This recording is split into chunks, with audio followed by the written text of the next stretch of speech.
What is going on out there, lacrosse fans and sports bettors alike? Man, do we have a lot to get into here on week 2 of the Bet On Lacrosse show. I'm your host, Dan Neubert, at Newbie Talks on Twitter, and joining me, as he always is the co-host with the co-most, Doug Greenberg. How are we doing, Dougie? Yo, Newbie, I am so good. We had a fun week of lacrosse bets. It was some things that were good that we expected, some things that we did not expect. But you know what? The first couple of weeks are going to be a learning curve, as you always see with these kind of things. But that's fine. We're rolling with it, baby. We're making it work. Well, exactly that. And on the episode today, we'll recap what happened in week 1. We'll talk about some of our bets that went well, some that didn't go so great. Those darn half points continue to be my absolute bane of existence. We'll get into this week. We'll give, obviously, our picks against the spread. We do a best bet, and we do something we call EMO. It's your extra money opportunity here on the Bet On Lacrosse podcast. And, I just think, first things first, the level of play in the PLL is just stellar. And behind the board, we have Hutton Jackson, and he and we go back and forth all the time just talking about the college game versus the pro game. And I think we both love watching professional lacrosse. And what we saw this past weekend is a huge example why. Hutton, how are you doing, man? And immediate takeaways from what was a stellar week 1 in the PLL. I'm doing well, and it was a good weekend, good opening weekend. I think we saw a lot of teams that, kind of only were a few pieces away, really fill those needs this offseason and excel. I'd say like the Whips, the Archers. I mean, the Whips really didn't even need any pieces, I'd say. And some other teams that did massive rebuilds like the Atlas and Water Dogs really struggle. So I think it's going to take some time for them to gel. But those were my immediate takeaways from this weekend. I think for us as bettors, Doug, an immediate takeaway is how about the Cannons? They come out 1-1. So, great, staying 500 with 2 games on the first opening weekend, 2-0 against the spread. They cover against the Woods on opening night, 1.5. What an awesome game that was. And then they just absolutely dismantle the Water Dogs. Sure, the final score wasn't that lopsided, but it was lopsided enough to make you say, for the new kids on the block, man, did they look stellar, did the Cannons.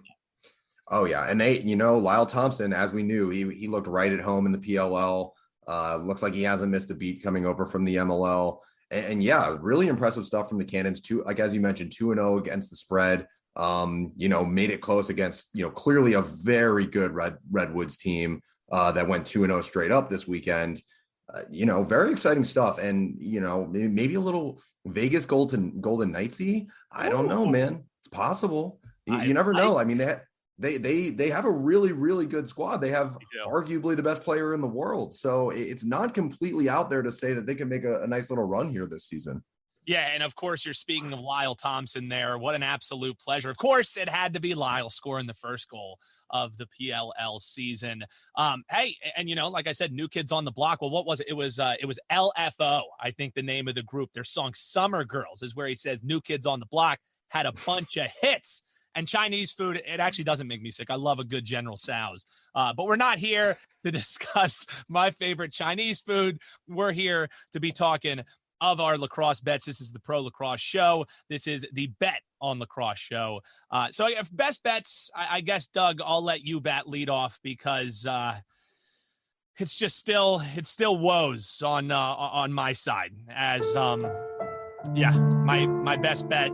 Not all that great. Gave Chaos a little too much love. I'll talk about that in a second because you get to have a little victory lap. What was your best bet? And man, you wasn't even a bit of a sweat, Doug. Tell the folks. Oh yeah. Well, I like I said last week, I absolutely loved Archers, what they did in the off season. I think they had one of the best teams in the league last year, but it didn't quite work out for them when it got to playoff time, when it came to elimination time. So I knew they were going to be coming out of the gates hot. I took them -1.5 on just a -113 price on that. And man, I mean, Archers came out absolutely firing. I want to say they had the biggest win of week 1.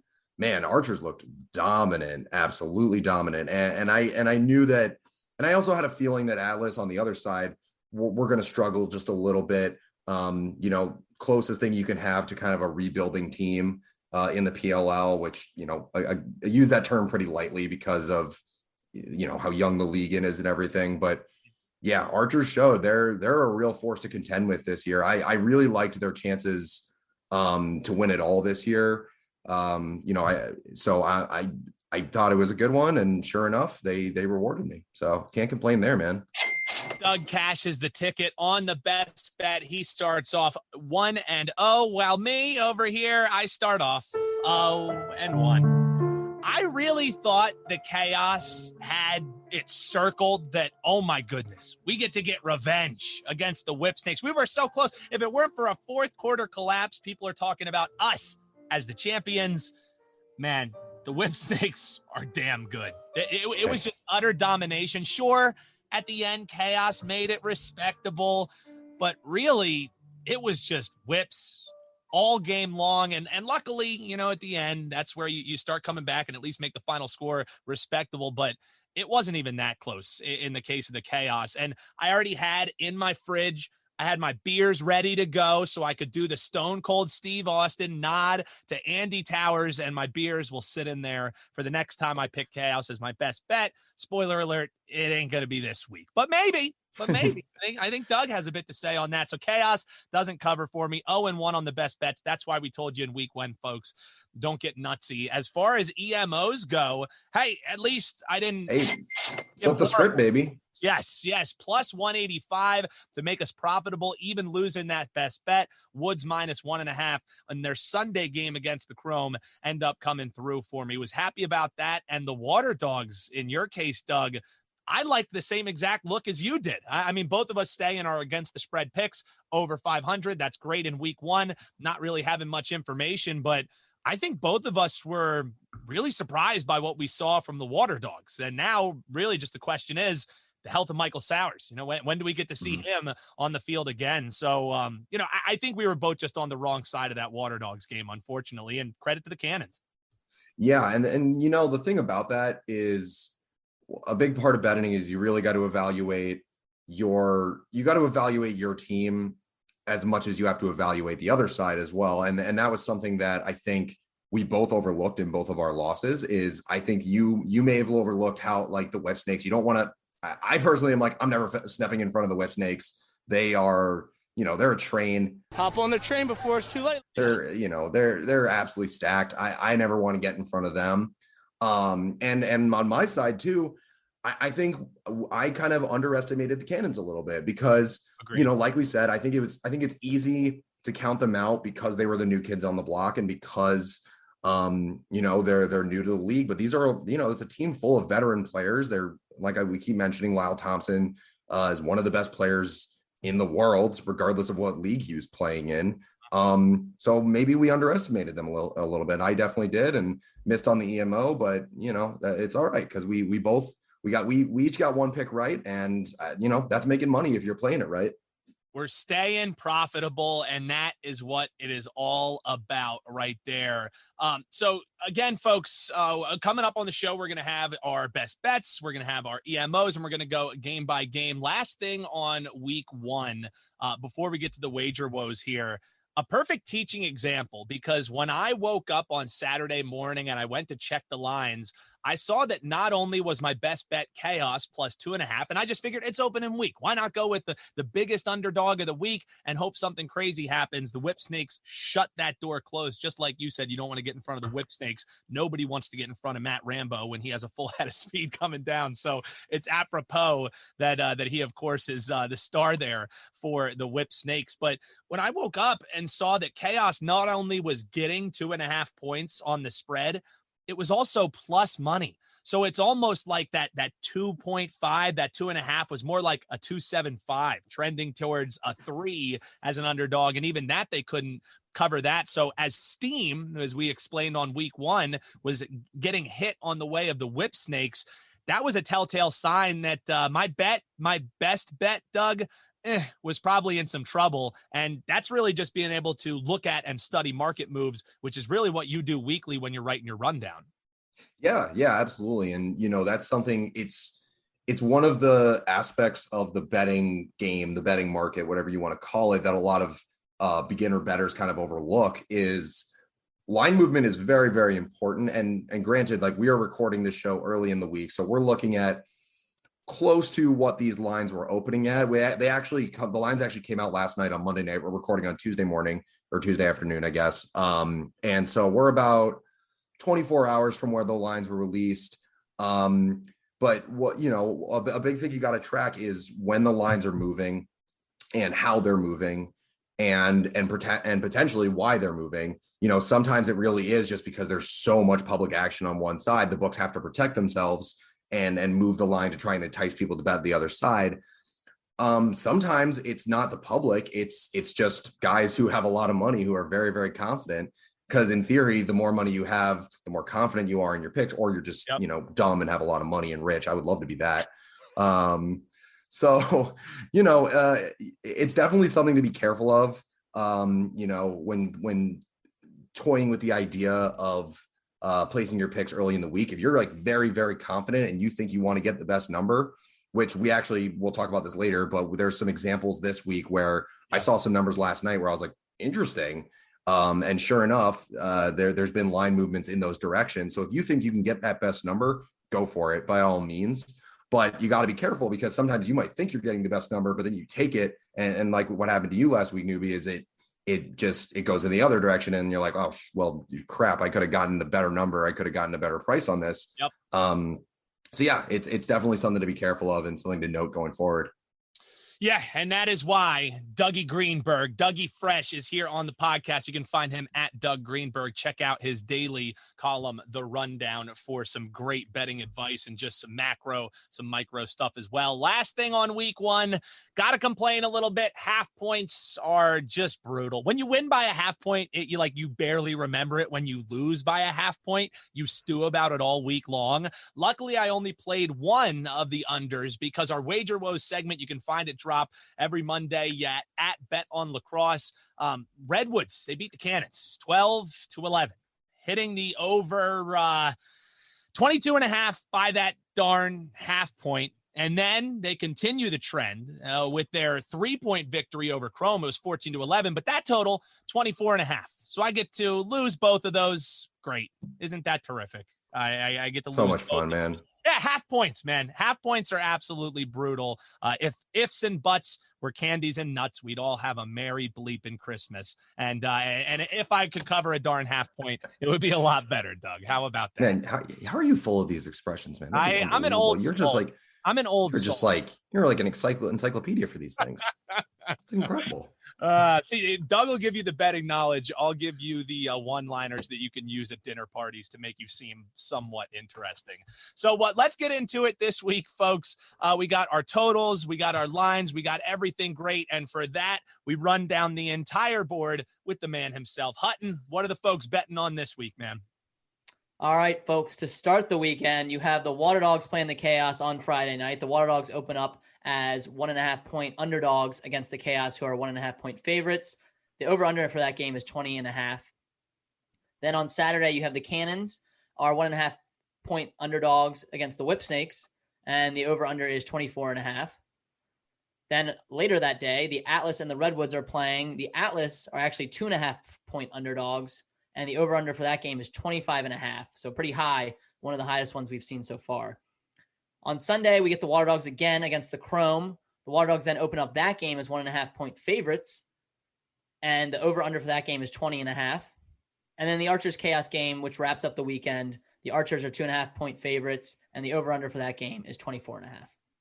That's Hutton Jackson. Get him on Twitter at Hutton Jackson. Right into it, folks. Week 2. And again, I'm still, Doug, in that kind of learning stage here where I'm not pulling off the rubber band. I'm not doing 3-unit max plays, anything like that in week 2. Because I think the main takeaway for me from week 1 is that we still have a lot to learn about, maybe how some of these teams, how some of these moves will play themselves out on the field. Because, I just think I'm not confident enough yet to say I have really any of these teams completely nailed down outside of maybe you just look at the whip snakes and you say, okay, they can go toe to toe against anybody. So I just think there's still a lot to be learned this week. And before we get into our first game here, I think you made a great point in our pre-show meeting about looking at some of these Sunday games and how they just can completely change on the spread, or maybe why it's better to bet those early, or in some cases bet them late. As you're looking at these Sunday games, any advice on maybe how to attack those before we start going against the spread here? Yeah, so there's essentially two lines of thought when you're looking at the Sunday games. Because I had a bit of a rude awakening, but something maybe I should have seen coming. Friday morning, I went online and I went to look at, all the lines for this weekend, just went to take another look. And I noticed that on Friday morning, the Sunday lines were now gone. And I think that's just an act of the book protecting itself. They don't want something to happen in the Friday games or something leading up to the Friday games to mess with their lines for Sunday, especially given that these teams are both playing on Sunday. So effectively, there's two lines of thought that you can do going into those Sunday games. One is, and I think this may be the smarter move, maybe pays off, maybe doesn't, but don't bet on the Sunday games until after the Friday games, whether that's whenever those lines get posted, whether that's Friday night, whether that's Saturday morning. Hold off on betting on those games until then, because you don't know what could happen in the Friday night. You can get an injury, you can get any number of things happening, just a bunch of line moves just based on how the teams played. If one team blew the other out, if it was a close game, any number of things could help determine what that line is. So we don't really know how it's going to affect those Sunday lines until after the Friday games happen. So maybe wait, hold off.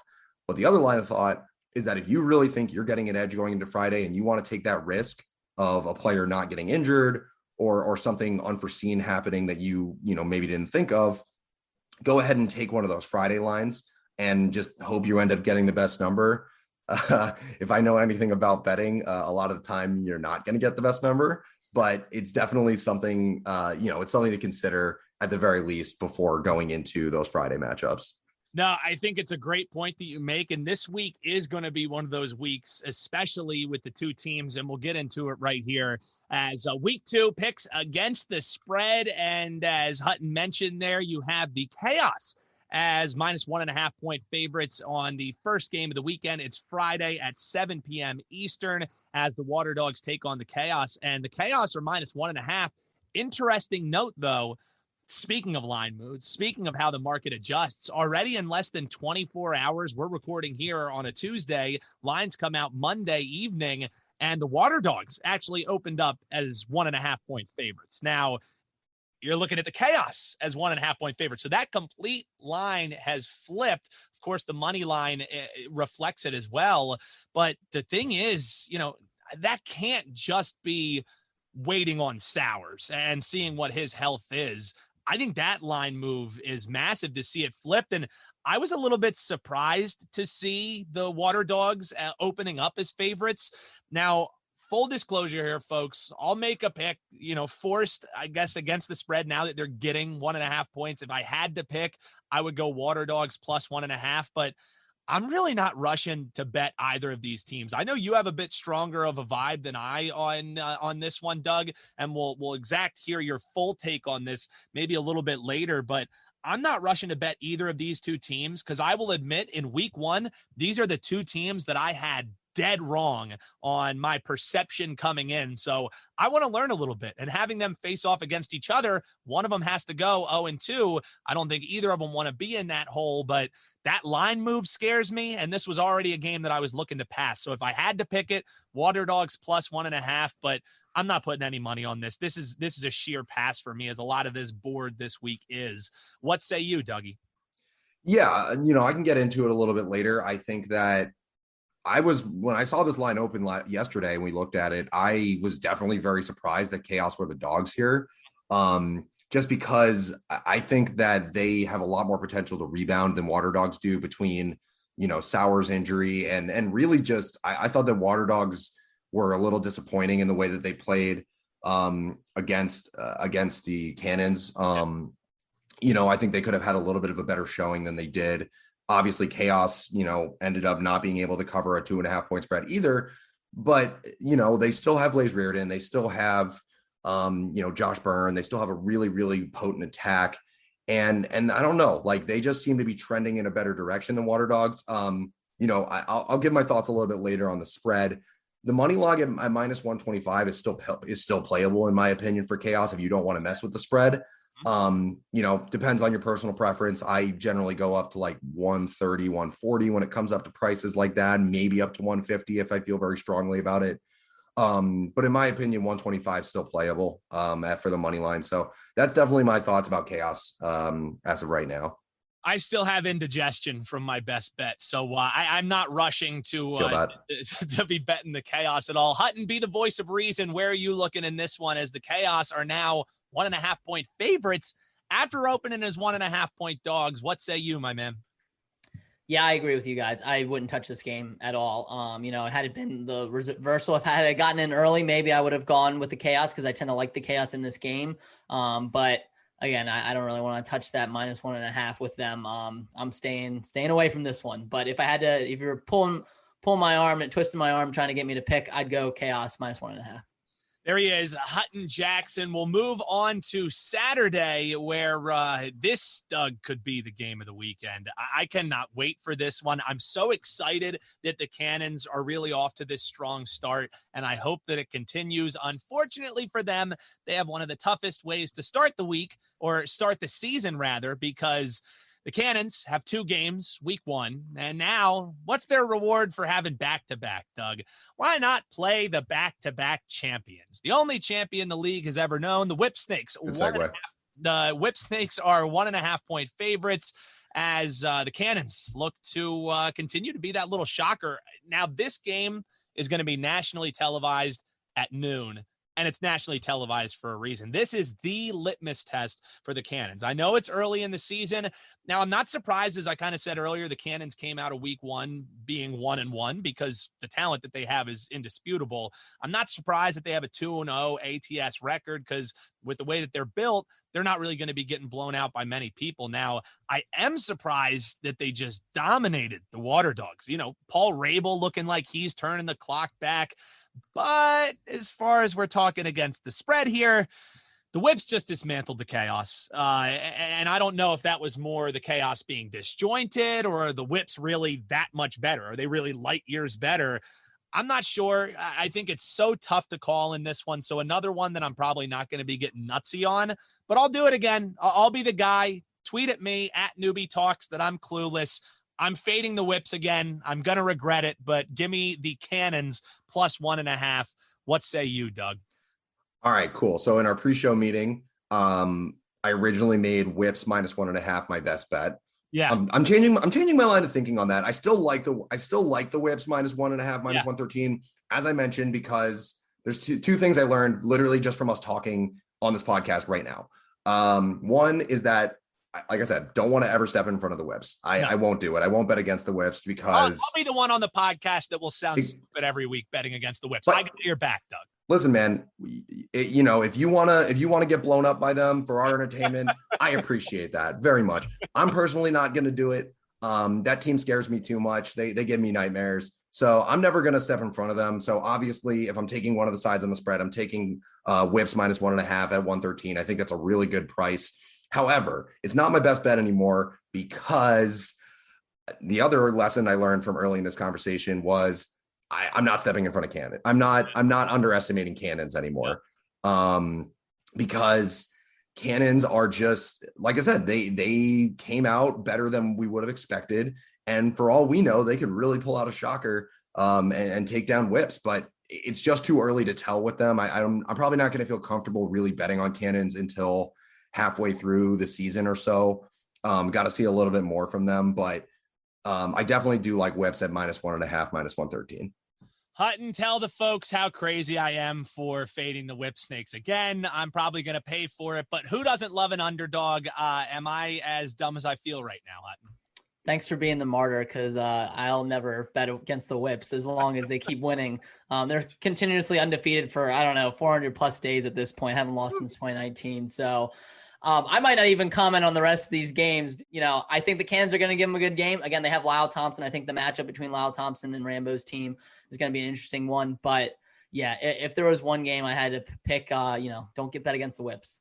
That's some good advice from Hutton Jackson, the host of the Pro Lacrosse Talk podcast as well here on the Lacrosse Playground Podcast Network. And that sounds fine to me, Hutton. If you don't want to talk the rest of the time, that's fine. Doug and I will carry it because I don't want you disagreeing. Silently in the background. I'm sick. We don't need it. Yeah, I'm done sick enough.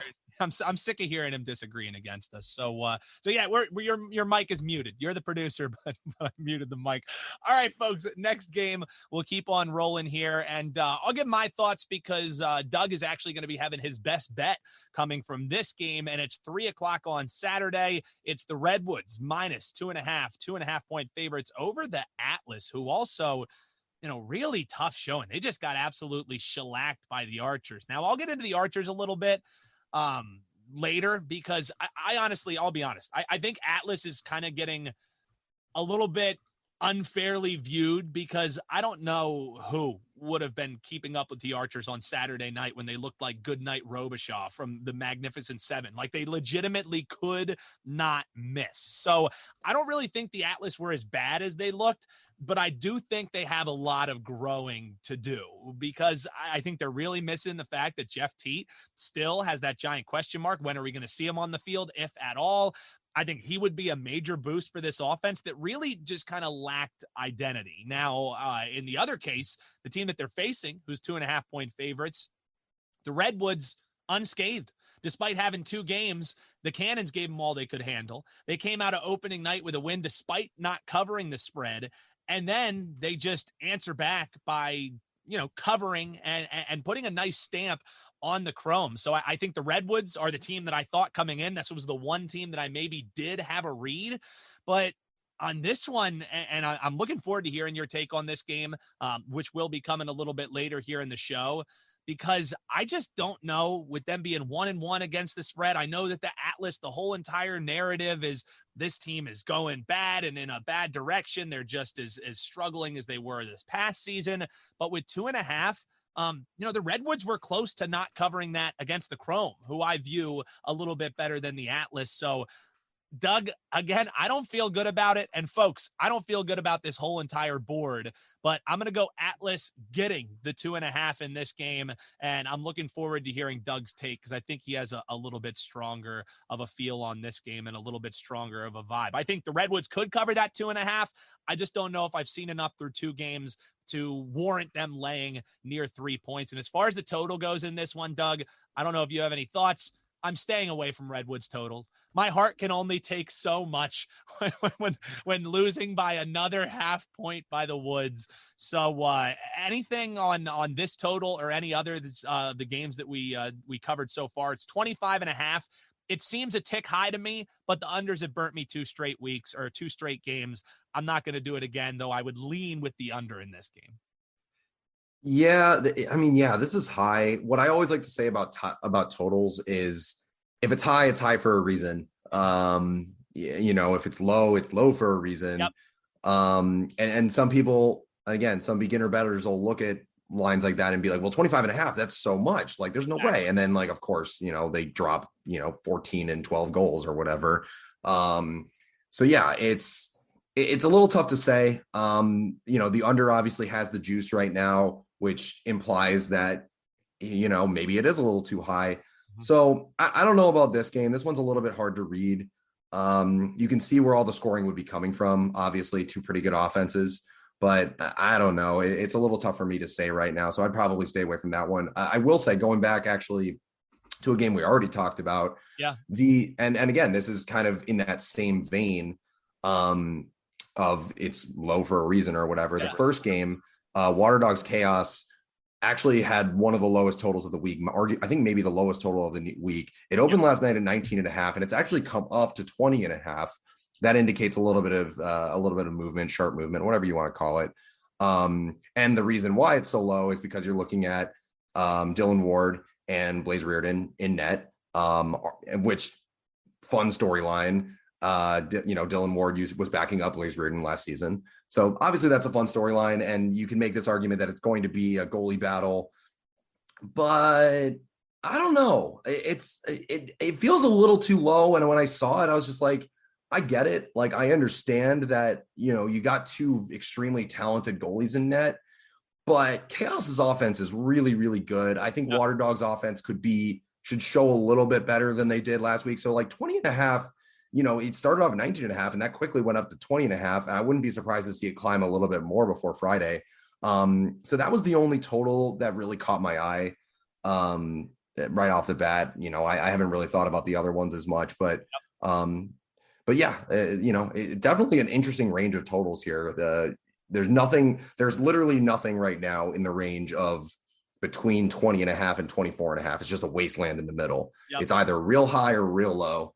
And so that's definitely an interesting thing, especially I think as the books kind of are still learning how to set the lines here. Lacrosse betting is still very new compared to everything else. So I think as bettors are learning how to bet it, I think the books are also learning how to set the lines.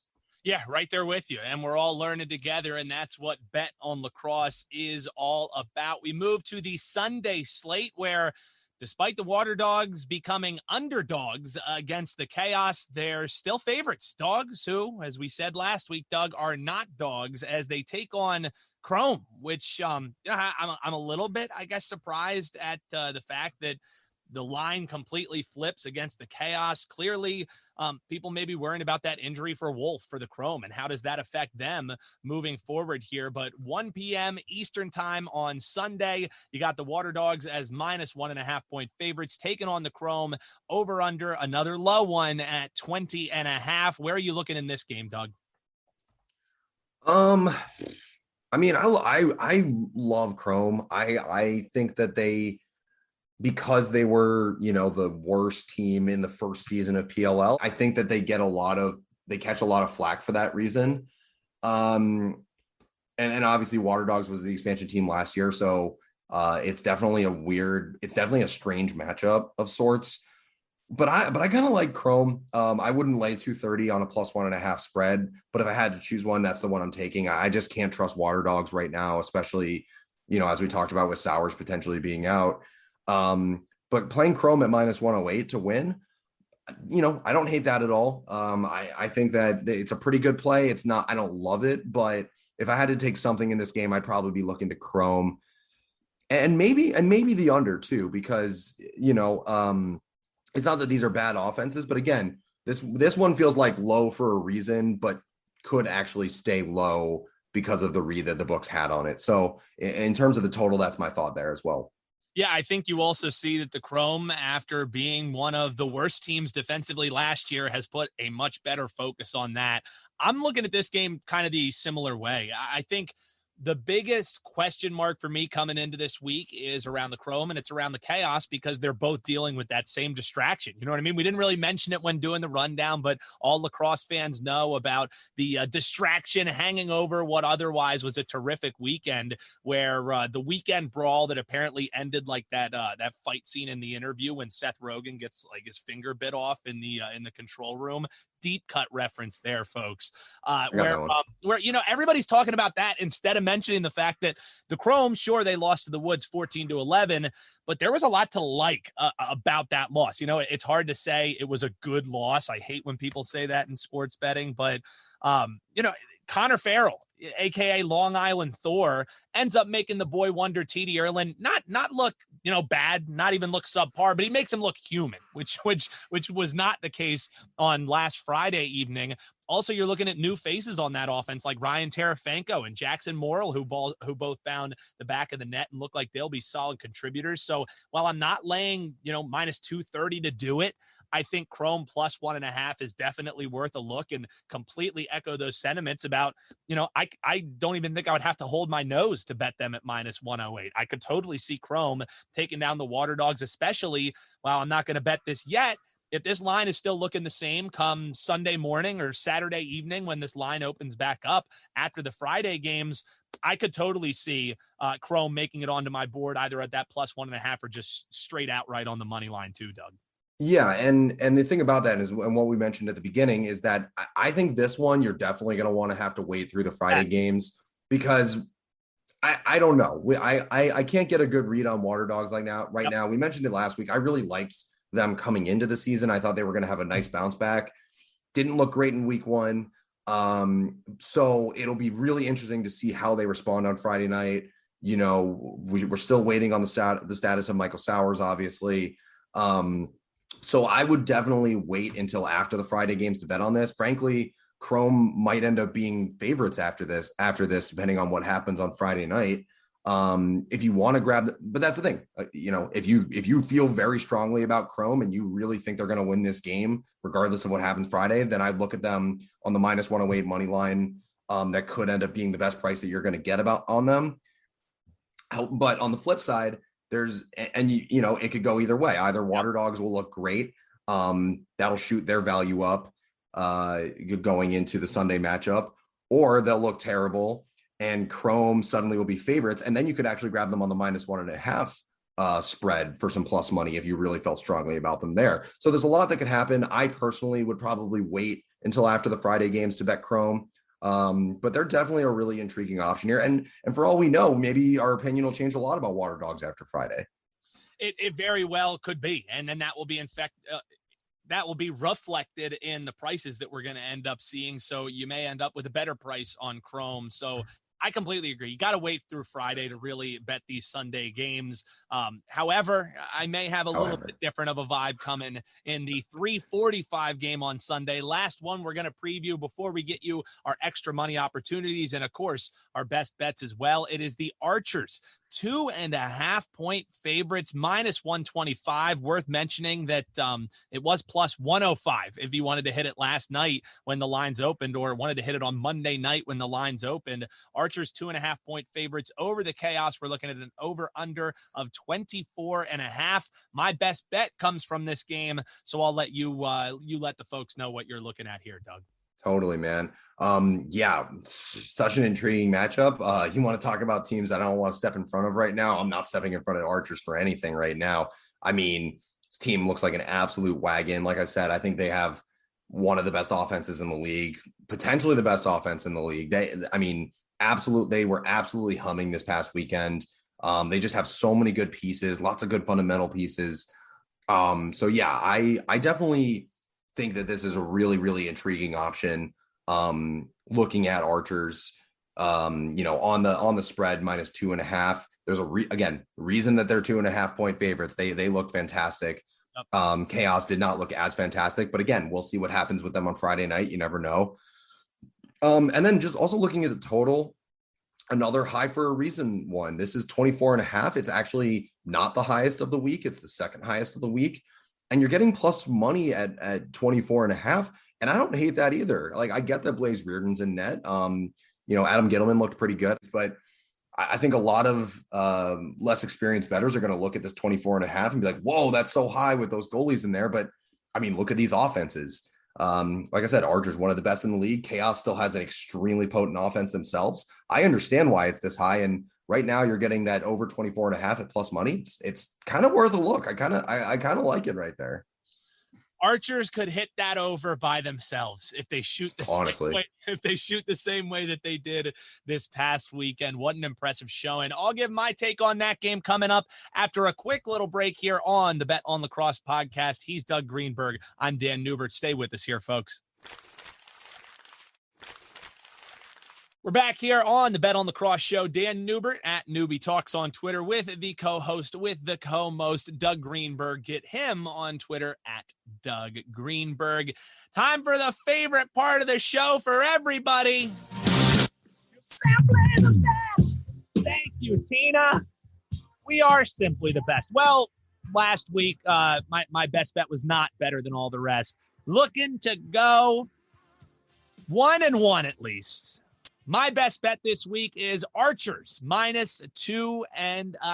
Now, Archers are facing off against the Chaos, who really struggled in the opening week. And sure, they made it look respectable, but early in that game, the offense was anemic for the Chaos, and the defense really took a while to get settled in. So while I'm not completely panning them, I am fading them in my best bet here, as the Archers team looked like Happy Gilmore, who finally learned how to putt. And he can't miss. He can't be knocked down. And while I'm not going to get nutsy and play it, I did bet this at +105 on the Archers at that plus money. Depending what happens on Friday night, I may even double down on it. Archers -2.5 is my favorite play on a subpar board this week. So that's where I'm going. What say you, Doug?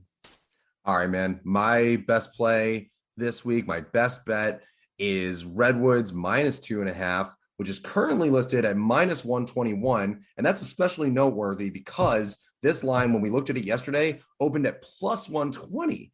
And so you could have gotten this at plus money, would have been really nice. And the fact that it's flipped, 40 money line points, whatever you want to call it, it says a lot. It says a lot that people are very, very confident in Redwoods right now. And on the flip side, they are not very confident in Atlas. Like we said, closest thing to a rebuilding team that you could have in PLL, and Redwoods, they've been contenders for forever. They've been in they were in the semifinals last year, in the finals the year before that. They are forever a contending team, and they really retooled in a lot of ways. Rob Pennell fits really, really well into that offense. And there's just another note about this too, and it's something that has to do with, the bookmakers learning what they're doing, the bettors learning what they're doing. I wonder how much these spread picks are going to start getting into more like 2.5, 3.5 territory, because last week there was 1 2.5 line. This week there's 2 2.5 lines, and this line is like very much trending in the 2.5 point favorites direction. So I wouldn't be surprised if we start seeing some 3s, 3.5s as we come through the season. But it's all a very long-winded way of saying that I really love Redwoods -2.5 this week. I think they continue to roll. They go 3-0. One of the best teams in the league. I love that breakdown right there. And that was, kind of making me regret the way that I was looking in that game with the Atlas 2.5. That's a strong breakdown right there, Dougie. Well done. Hey, man. No. I mean, here's the deal. I would never completely count out an underdog, especially, they're one of the bigger underdogs of the week, but no, I don't hate that at all. For me, it's breakdown. I appreciate that, man. As always, which brings us to the EMOs, our extra money opportunities. I bet lead off last week, so I'll give you the first say. Where are you going for your extra money opportunity this week, Dougie? My EMO is Chaos -1.5 +155. That's in the Friday night game, mind you, against Water Dogs. Like I said, I came out of, I'm not trying to be too reactionary here, but I was very disappointed with what we saw from Water Dogs in week 1. I just was expecting a lot more from them, especially against Cannons. Cannons kind of worked them the entire game. The health of Michael Sowers, I keep saying it, but it's going to have a lot to do with how this game is scored. I think Chaos got a lot to prove after losing last week. They got embarrassed again by Whip Snakes. And I think that's a proud team. I think it's a proud team of plot players. Andy Towers is going to have the boys coming out firing. So I like them. You're getting them at +155 right now. That's some solid value. So I'm looking at Chaos -1.5 +155. What you got, newbie? I got something that I would never, ever suggest people to play. I'm going with a parlay this weekend for my extra money opportunity because, as I said at the top of the show, folks, there's not much that I absolutely love on the board. So I'm going to have a little fun. I'm going to do a 3-team parlay, and it's the 3 teams who are the biggest favorites this week. Now, when I played this, I was able to get a payout of +180, but a lot of steam coming in on the Archers has now made this a +155 payout. So still some good bang for your buck. For my EMO, I'm going with a money line parlay of the Archers, the Redwoods, and the Whip Snakes. As again, I said a 155 payout. When you hate the board, Doug, why not swing for the fences?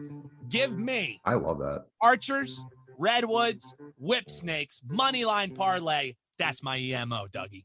That's beautiful. I love, see, and that's the thing is it's almost like when you dislike anything else on the board so much, you gotta just go for it. You gotta swing for the fences. You gotta just do something a little outside the box. I like that, man. That's a really fun play.